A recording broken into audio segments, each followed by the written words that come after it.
Welcome to Living Well with Mary Lou Andre, a 30-minute monthly lifestyle program to help you live better on your own terms by being inspired by accomplished leaders that make the world a better place to live.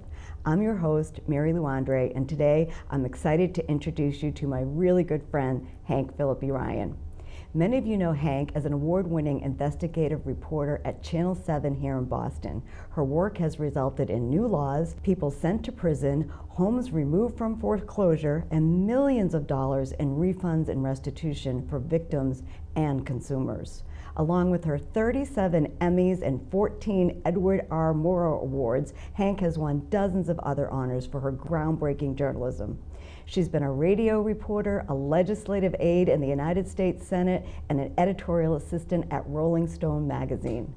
Yet it's Hank's pivot into writing crime mysteries close to 20 years ago that has given her a serious dose of next chapter fun and accomplishment.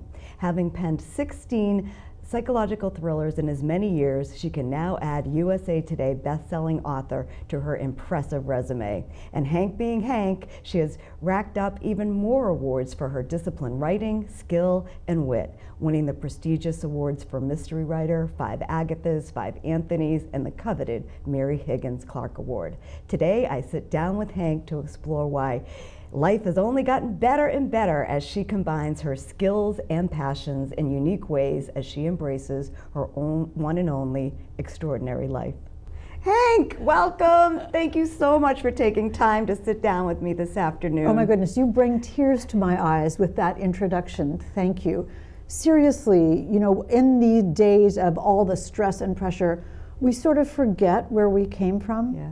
And to hear that progression, I thought, oh yeah, I did that. I forgot about that. So thank you. You have made my day already. Oh, thank you. So it is really hard to cover your career in 30 minutes, but we're going to try to give our viewers a really deep sense of who you are, what makes you so remarkable, and of course the pivot into being an author, and we'll get into the books, is really extraordinary, Hank, and I think that you have lessons to share with all of us. So let's get started. I've broken this down into 3 pieces. Let's get started with Hank, the young career professional. You were a legislative aide, worked at Rolling Stone magazine. Talk to us, share that part of your journey and how that prepared you for later career success. Yeah, you never know. I mean, my husband and I don't celebrate the anniversary of the day we met. We celebrate the anniversary of the day before we met. And we call that You Never Know Day, Yeah. because you never know what wonderful thing is around the next corner. And I think that's what my entire life has been. I will confess to you, I was a Shakespeare major. My parents were like, you're never gonna be employable. What are you going to do with that? But I always, from the time that I was young, had a sort of passion to try to make the world a better place in some way. I wanted to stand up for the little guy and leave a legacy and leave a mark and have it matter that my life had existed, that I had done some good for someone. And so I will tell you this because it's just us. I decided to go into politics. This was a long time ago. And I worked for several political campaigns back home in Indiana. Sadly, no candidate I ever worked for actually won. And that is when, if you listen to the universe, as I know you do as well, the universe was saying to me, find another career because this one isn't working for you. So that's the moment, and it was 1970, I can tell you. It was 1970 when I decided I wanted to be a journalist. I was going to be a reporter, and this was the way to change the world. I was so passionate about it with no experience in journalism whatsoever. I'd never taken a journalism class. I'd never written anything. I'd never done an interview. I'd never written an article or done anything even remotely in the realm of journalism, but I knew this is what I wanted to do. And I went to the biggest radio station in Indianapolis and applied for the job as a reporter. To which they said, have you had any experience? And I said, well, no, no. And the news director, who was completely baffled by my audacity in going in there to ask for a job for which I was supremely unqualified, and those were his words, said, "Why should we hire you? You have no experience." And I said, "Because your license is up for renewal at the Federal Communications Commission right now, and you don't have any women working here." And then I just smiled, and the next day I had my first job in broadcasting. Oh my goodness, I don't think I've ever heard that story. Wow, So that's a audacious. wow. Well, I'll tell you about it, and I think one of the things that's important to discuss for a second about this is that I was naive, I was audacious, it was ridiculous for me to go in and follow my dreams into that radio station.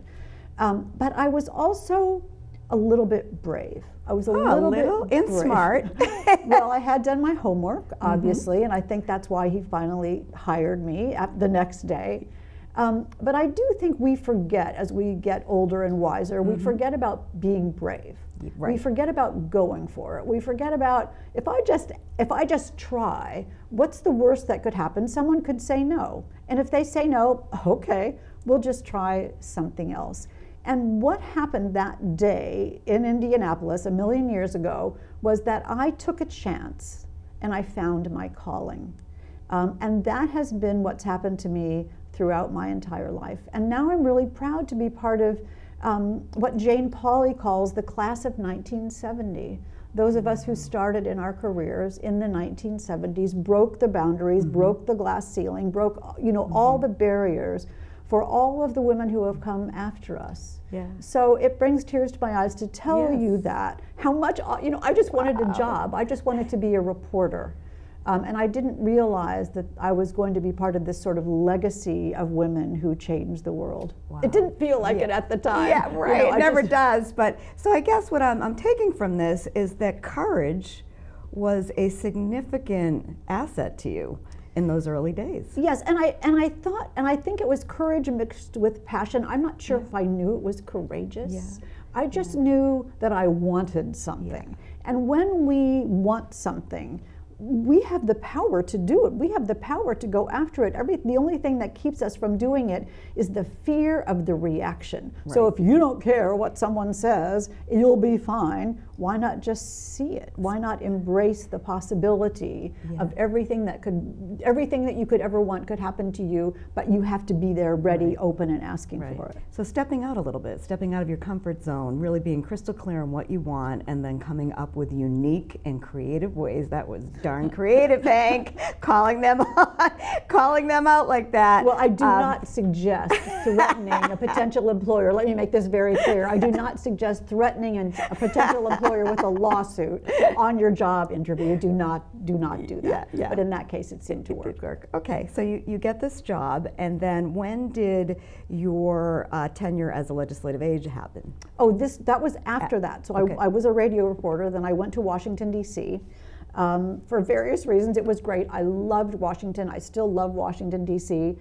It's full of power. It's full of passion. I went there during Watergate, so it was an amazing historic time.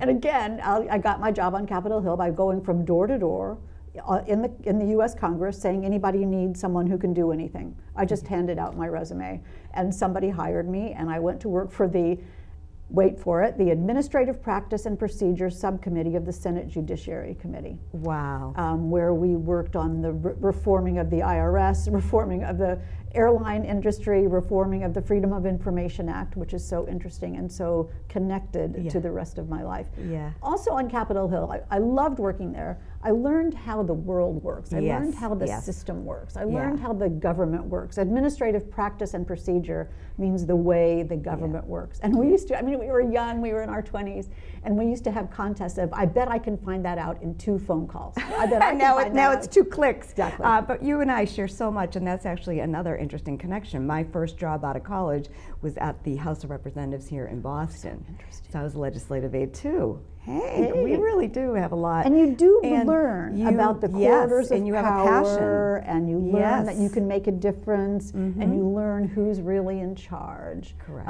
Incredibly valuable information. Absolutely, and I think I'm hearing you say this, and I know it's been true for me, is that you fall in love with what it is to be an American. You start to understand things that you're exposed to, and for me, I still go right to the, I love style and fashion, but I'm equally passionate about politics and what's happening, and I think having those early experiences where you really see laws getting passed and how it all happens. It's just a powerful experience, so that's so cool. So then, share a couple highlights about Rolling Stone magazine, because that's, you and I have talked about it. Share with our viewers some of your highlights from, now first of all, how long were you at Rolling Stone? I was there for about a year and a half. Okay. And I came to Rolling Stone again because you never know what wonderful thing is around the next corner. I went to, this is name dropping, I know, forgive me like crazy, but I went to a party at Senator Kennedy's office. He was Ted Kennedy was the chairman of my subcommittee. And I met Richard Goodwin, who we all know, the wonderful historian, and he said that he had been hired by Jan Wenner, the head of Rolling Stone, to have a new magazine, a new section of Rolling Stone called Politics. And he asked me, I think I was 25, he asked me if I wanted to be the assistant editor of this politics magazine at Rolling Stone. So I said, sure. Sign me up. That sounds good to me. No idea what I was doing.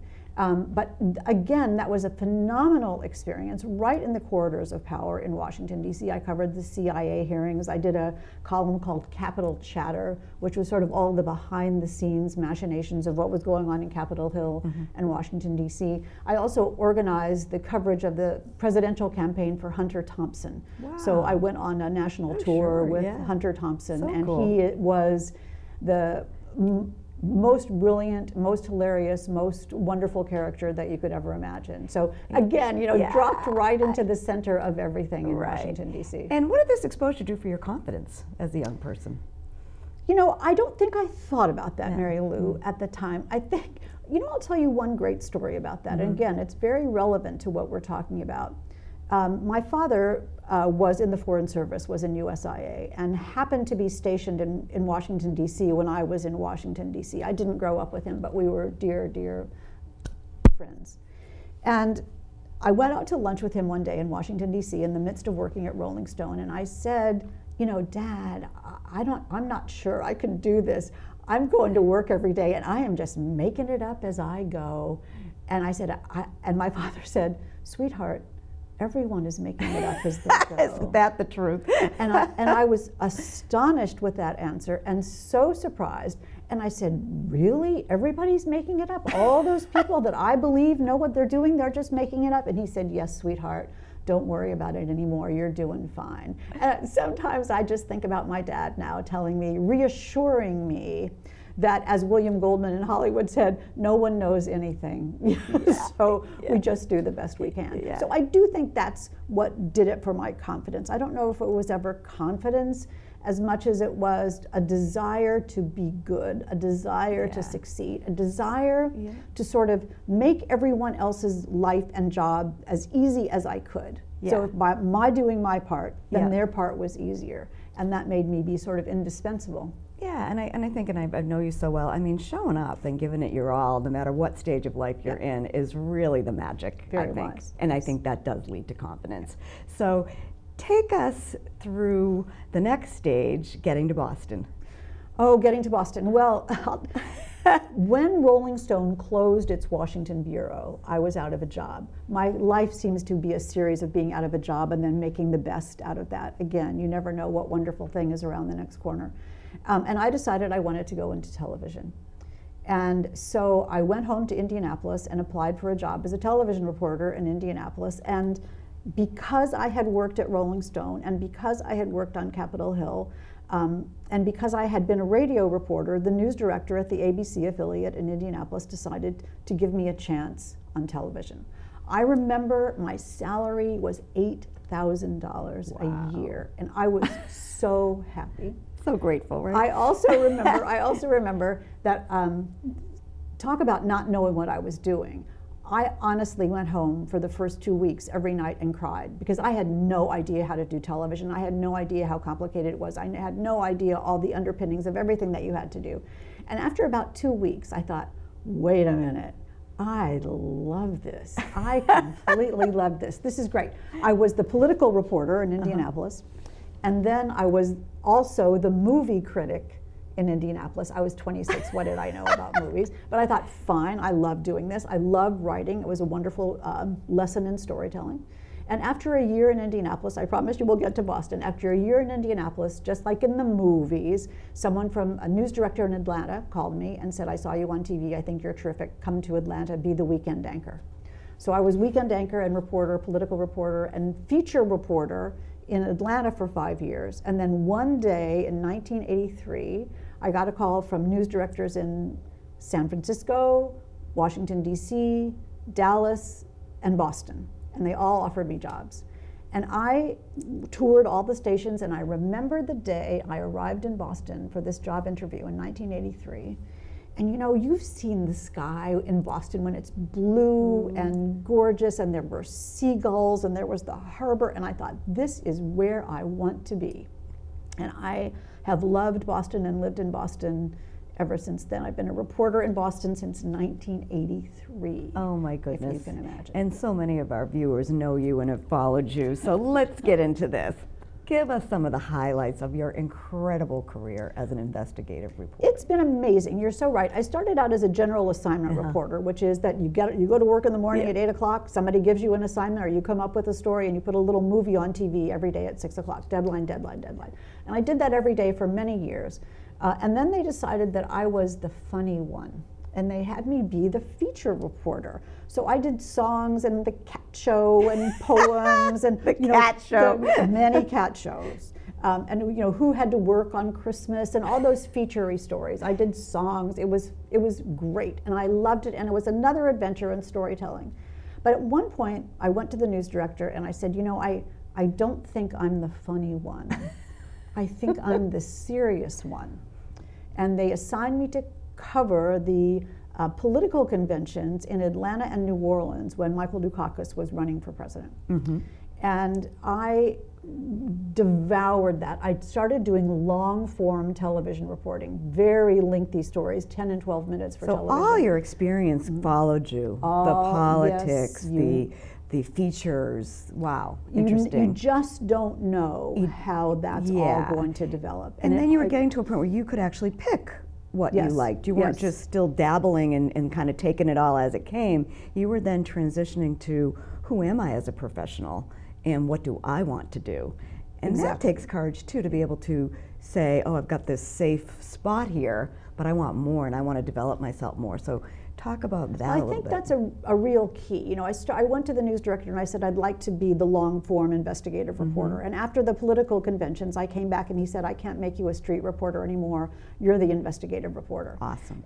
And I think throughout my life, I've tried to raise the bar on myself at every level, to be better, to face a challenge, to just do a little better, be a little stronger, be a little more successful, be a little more, educational and informational and unique and entertaining and compelling, and be a better writer. Mm-hmm. That has been an important part of my television career. And so as an investigative reporter, oh my gosh, we found incredible problems in the 911 system in Massachusetts, that we're sending emergency responders, police and firefighters to the wrong address thousands of times a year in this state. And as a result of our investigation, that system got fixed. We found horrible problems in the mortgage banking and home improvement contracting industry. And as a result of our stories, 3 new laws were passed. Wow. I got people's homes out of foreclosure. New infant testing was mandated in Massachusetts as a result of a story we did about how certain infant tests weren't being done. I still get Christmas cards from people who I've helped, people whose homes I've gotten back, people whose lives have changed. 37 Emmys for investigative reporting means every one of those Emmys is a secret that someone didn't want me to reveal. Wow. And that is a very powerful thought for me, a very powerful thing to remember. I think, we started this interview saying that you wanted to make your mark on the world. I think you did that pretty significantly. So let's get into the next chapter, because this blows my mind, Hank. I'm not going to lie. Look at these books, everybody. She has written 16 books in as many years. So tell the story. I've heard it, but just tell the story of the day you decided to be Hank, the mystery writer. I remember it so clearly and so perfectly. It is really a marker in my life. And we all have those moments when everything changes and you can't plan them. You just can't plan. You just have to embrace them when they come. So I was at Channel 7, just sitting at my desk at Channel 7, just having a regular day. And let me say parenthetically that I always thought about being a mystery author. Okay. I grew up reading mysteries, reading Nancy Drew, reading Sherlock Holmes, reading Agatha Christie. I devoured those stories. So I loved the architecture of a mystery, that there could be a puzzle that someone could solve, and if you were smart, you could figure out the answer. If not, you would just be entertained. And that at the end of a mystery, there's some justice, and the world is returned to equilibrium and things are the way they're supposed to be. So Channel 7 had a talk show years ago where authors would come and be interviewed, and I just by chance interviewed the authors. And one of the people who came to be interviewed was Sue Grafton. Now, of course, I was a massive fan of Sue Grafton. Yeah, you know, she's amazing. She was just an icon. Yeah. And back in the day, I casually said to her, you know, someday I'd like to write a mystery. And she, you know, every author has heard this, and every author thinks, yeah, go ahead, you try that. You know, go ahead, you write a mystery. Yeah. But she was charming and wonderful about it. And she said, well, if you ever do, you send me that book. I mean, how lovely. Wow. So fast forward a couple of years. I'm sitting at my desk at Channel 7, and I just had a good idea for a mystery. I knew it was a good idea. You know, I mean, you had a million good ideas, and you know when you have them, you think, oh, that's gonna this is gonna work. And you get that little shiver of knowledge that you have a Absolutely. good idea, and we've all had that experience. And I thought, I have a good idea for a novel. This is going to be great, and this is going to work, and I can do it. And I went home, and I said to my husband, sweetheart, you know, I've got a great idea for a novel. I'm going to write a mystery. And my husband says, great, honey. Here she goes again. He says, do you know how to write a book? I mean, and he's very supportive. I mean, you know him, he's lovely, but this was out of the clear blue. Such a sweetheart, yeah. So he said, do you know how to write a book? And I'm like, how hard can it be? You know, I've read a million books. Well, of course, audacious, ridiculous, naive. Of course, it was incredible. Here she goes again. It was the hardest thing I've ever done, writing that first book. But I knew it was a good idea, and I was obsessed. I was compelled. I remember, girl. No parties, no dinners, no movies, no vacations, no time off. Nights and weekends, I worked all the time. I was obsessed with this. I was compelled to do this. And that became Prime Time, my first novel, which won the Agatha Award for Best First Novel, and was the beginning of my career in crime fiction. I'm now writing book 17. I mean, it's astonishing. Okay. All because, again, you never know what wonderful thing is around the next corner. And if something hits you with that passion, with that heart, with that desire, I could have said, you know what, I'm fine. I was 55 at the time. I was 55 years old. 55 years old. I could have said to myself, I've got, at that point, I think 30 Emmys. I have a great career. I love my job in television. You don't need to write a book. Just let it go. And I could not let it go. And that has been my absolute passion ever since then. Okay, so let's get into some of the books. First of all, what has been your favorite one to write? Do you have a favorite? There's 16 books, people. 16 books. Let's just go and through. I've read all of them. So which is your favorite? Let's just go through all of them. That's impossible, as you well know, Mary Lou. That's impossible because Prime Time. It's like picking your favorite child, right? What could be more important than my first book, Prime Time? I love that book. I wouldn't change a word of it. Right. But it was me as a beginner writer, and you feel that when you're reading it. It's fun. It's funny. It's a little bit lighter. You feel me trying to do it, and it was successful, certainly beyond. But I was new. I gradually, as the books progressed, got more and more adept at writing. And let's pull out this one, which was, as you well know, this was my first bigger thriller, The Other Woman. And this is the one that won the Mary Higgins Clark Award. And again, that was me raising the bar on myself in writing to see if I could do something that was more complicated, more elaborate, more textured, a bigger book, and that changed my life. I've seen your writing evolve too. Yes, It's clear. thank yeah. you. Oh Thank you. yeah, absolutely. And this was my Yeah. first standalone. So Trust Me is my first standalone, and this is a book that is not part of a series. And I was sort of spreading my wings and trying to see whether I could do something powerful and even bigger. And trust me, as it says on the front, there are 3 sides to every story: yours, mine, and the truth. And I do think if you look at my books, you'll see that there's a theme throughout, just like One Wrong Word, there's a theme throughout of the search for the truth. Yeah. And again, think about my life as a reporter. It's the same thing. I have searched for the truth as a reporter for 40 some years. And as a crime fiction writer, I'm fascinated in how we can understand the truth. Good. And this is another one of my favorite. Even my dog liked it, Hank. I was like, Susie, what did you do to this book? But I think these, I brought these 2. These were my 2 favorites. Thank you. Yeah, those are my 2 Well, favorites. One Wrong Word is Yeah. the newest, and Yeah. that is the one Yeah. that is out right now. And I did love The House Guest too. So we're getting towards our end here. I'd love you to show the audience your newest creation, and it's the first time you're showing this, correct? This is breaking news for you, Mary Lou Andre, I have to say. This is my brand new book. This is my one copy of this book. This is what they call the advanced reader copy. The copy edits aren't even in it yet. Oh, This and I is love so, being one so of new. your cover consultants. I love that, by the way. Exactly. It's so Thank beautiful. you. It is beautiful. And this is my new book, which comes out September the 9th of this year.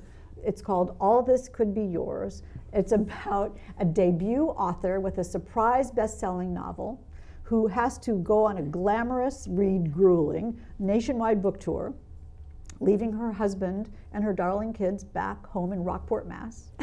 And she's on tour, and it's lovely and fabulous, and the fans love her, and the book is a mad success. But she soon realizes that she has a stalker who is following her on tour, who was out to ruin her career and destroy the family she left back home.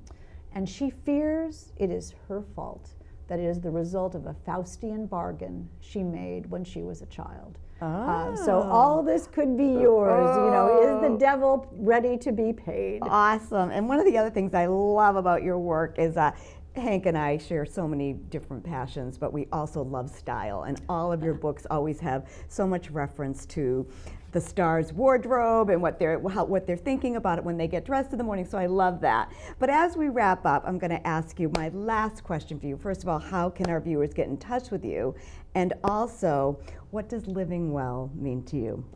Oh, well, quickly, you can find me on Instagram at Hank P. Ryan and all over Facebook, and I'm on Blue Sky as well. My website is hankphillippiryan.com. No matter how you spell it, it'll all work out. You'll be able to find it, don't worry. If you click on Contact on my website, it comes right to me. There's no intermediary. And she does get back to folks. You're amazed. Your fan base is really something. Thank you. Well, and you can also sign up for my newsletter, and I will reveal to you that love your newsletter. We're looking for super early readers for All This Could Be Yours. So sign up for my newsletter. I'm signing up. Okay. And that will get you a chance. So thank you. Please follow me on BookBub and Instagram and Goodreads. Living well to me, and I'll circle back, Mary Lou, to the very beginning of our conversation when I said, you never know what wonderful thing is around the next corner. We honestly don't know what's good or bad. We don't even know on a day-to-day basis if we're hoping for the right thing. Yeah. So I think living well is being really present, being really open, being incredibly grateful, counting our blessings. But you and I are sitting right here. Who'd have thought we are the luckiest people in the world? And Amen. to just remember every day that there is always something wonderful and that tomorrow could be even better. Wow, thank you so much. You are an embodiment of living well, Oh my friend. goodness. Congratulations, you are our inspiration. Thank Thank so you for much. including me. So thank you everyone for tuning in. We'll be back in another month with another edition of Living Well with Mary Lou Andre, and a big thanks to Hank. You just provide so much wisdom, and I could listen to you for another 3 hours. Thank you, my friend. My pleasure.